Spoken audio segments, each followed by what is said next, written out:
এদিকে বেলা বাড়ার সাথে সাথে যানবাহনের চাপ বেড়েছে ঢাকা চট্টগ্রাম মহাসড়কে। এতে মহাসড়কের যানজট প্রবণ এলাকায় দেখা দিয়েছে ধীরগতি। এ নিয়ে বিস্তারিত জানাতে কুমিল্লা থেকে যুক্ত আছেন সহকর্মী মাসুদ আলম। মাসুদ, জানাবেন ঢাকা চট্টগ্রাম মহাসড়কে যানবাহনের চাপ এখন কেমন রয়েছে? এখন যদি আমি বর্তমান অবস্থার কথা বলি, এখন অনেকটাই চাপ কমে এসেছে। কারণ হচ্ছে ঢাকার নারায়ণগঞ্জের যে মদনপুরে একটি কারখানা শ্রমিকরা তাদের বেতন বোনাসের দাবিতে যে আন্দোলন করছেন, সেখানে অবরোধ এবং যে সড়ক ব্যারিকেড দিয়ে তারা আন্দোলন করার কারণে এই বর্তমান অবস্থা হচ্ছে ঢাকা চট্টগ্রাম মহাসড়কের, বিশেষ করে ঢাকা থেকে চট্টগ্রাম গামী যে লেনটি রয়েছে সেখানে গাড়ির চাপ একেবারে কমে এসেছে। এবং যেগুলো স্থানীয় পরিবহন রয়েছে বা আশপাশে যে কুমিল্লা সিলেট সড়কের গাড়িগুলো চট্টগ্রাম দিকে যাচ্ছে, এই ধরনের আঞ্চলিক সড়কগুলোর গাড়িগুলো মূলত চলাচল করছে। তবে ঢাকা থেকে কোনো গাড়ি কিন্তু এখন চট্টগ্রাম দিকে যাচ্ছে না। মূলত দূরপাল্লার গাড়িগুলোই মূলত আটকা পড়ে আছে, ঢাকা থেকে যেগুলো বেরোতে পারতেছে না সে ধরনের গাড়িগুলো।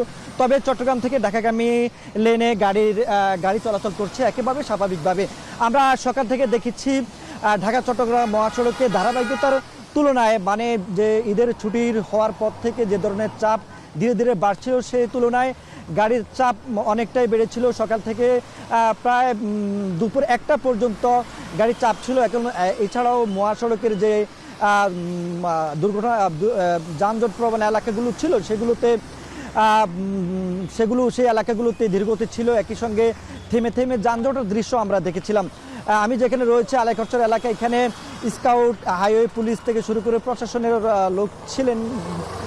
তারা এখানে যানজট এবং ধীরগতি এড়িয়ে নির্বিঘ্নে যান চলাচল করার জন্য তারা কাজ করেছেন। তবে এখন ঢাকা থেকে চট্টগ্রামগামী লেনে গাড়ির চাপ না থাকার কারণে প্রশাসনের ওইরকম নজরদারিও নেই।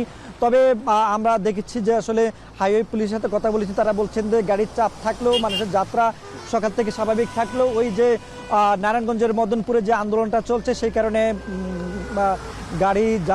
সকল ধরনের যানবাহন আটকা পড়ার কারণে মূলত হচ্ছে এখন এই লেনে গাড়ি চলাচল অনেকটাই কমে এসেছে। তবে কবে নাগাদ এই যে অবরোধ ছেড়ে দেওয়া হয় তারা নির্দিষ্ট করে বলতে পারেন। তবে মানুষের মধ্যে দুর্ভোগ রয়েছে বলে হাইওয়ে পুলিশ আমাদেরকে জানিয়েছেন। তো এই ছিল উজ্জ্বল কুমিল্লা থেকে। মহাসড়কের ঈদযাত্রার খবর জানাচ্ছিলেন সহকর্মী মাসুদ আলম।